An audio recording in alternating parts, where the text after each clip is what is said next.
Welcome back to Good Day. I'm Amy Kaufeld. Straight ahead, we are getting you parenting tips on how to discipline without all those negative effects. We're going to chat live with mentor and life coach Jim West. Thank you. It is 9:33 this morning. Are you having problems at home, whether it's your kids yelling at you or maybe you're yelling at them? You may need to work on building trust and respect to repair those relationships. Here with us right now is Jim West, licensed counselor and child expert with Total Life Counseling Center. Jim, good morning. Thanks for coming in. Good morning, Heidi. It's good to be here. Well, we were talking as ladies the other day and we were thinking, this parenting thing is not as easy as you think. The timeout chair gets used way too often, I know, at my house, and there's sometimes yelling, I hate to admit it, on both sides. So Right. I'm guessing this is a problem that a lot of moms and dads have at home dealing with their kids. Absolutely, absolutely.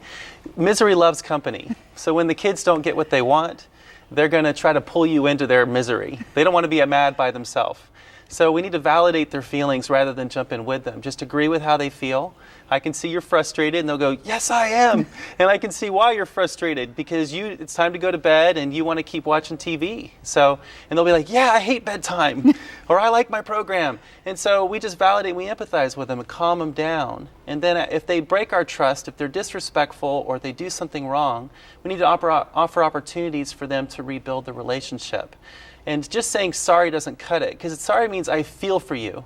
And so they need to apologize, admit what they did, and offer a way to make it up to us. So they can understand what they did. Because I think sometimes I'll tell my kids to go say sorry to their brother or sister or whatever, and they'll be like, sorry. Right. And I'm like, that doesn't count. Say it in your nice voice, you know. So you've got to go beyond the sorry and say why you're sorry. And Absolutely. How you're gonna fix it. Going beyond just sorry, saying sorry, if you just use the definition of sorry and say, I feel for you, it just doesn't, good. Right, it doesn't make sense, right? Yeah. So they need to apologize and say what they did. They need to empathize. They need to also ask for forgiveness is important too. And then have whoever was hurt to say how they felt. A lot of times boys have a hard time expressing their feelings. So have them say, I was mad when you did that to me, or I was hurt, but I forgive you. And then they need to rebuild the relationship. They need a plan. So we have the APC plan. A stands for apologize. P stands for put back trust. Okay. How can we put that trust back? And so if they say something mean, they say 4 affirmations. You're kind, you're creative, you're smart, you're intelligent. If they do something mean, have them do a chore for whoever they'd hurt. If it was the mom, have them do a chore for them. Have them do something so that they go beyond just apologizing. And then if they refuse to do it, you say, well, when you do, you can resume your privileges. So they could have a timeout until they decide to cool down.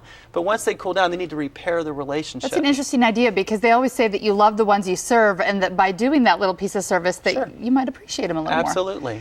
I like that. So does the same thing go for parents then? If you use your mean mom voice, do you have to do the same things back to your children? Absolutely. That's a great, thank you for saying that, Heidi. Yes, if you break trust with them, research, I think it was Stanford or Princeton, found out that 89% of how we learn is by what we see. So if they see you resolving conflict the way you want them to do it, then they're going to learn it. But if you just say it but you don't do it, there's only 10% learning.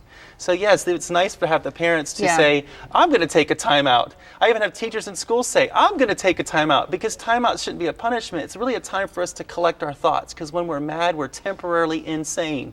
And we do and say things that we don't really mean, These rules that you're talking about, do they work for all ages of kids? Because these seem to work maybe for my kids. Would they work for maybe older teenagers? It works for teenagers, and I even do it with my wife. If I shrink anything else in the laundry again, I have to apologize and replace it and buy her a Coach purse. That is a good husband. I like that trade. I like that trade. Right. So, yes, we can do it with adults and kids alike, as well in our workplace. Awesome. Great advice, Jim. Thank you for coming in this morning. If you want more of his great advice, you can head on over to myfoxorlando.com. He's got positive parenting tips, also videos on YouTube. All of it, again, linked at myfoxorlando.com. Amy and Jackie, over to you. Love it. When you're mad, you're temporarily insane. It's true. That's good. It's true.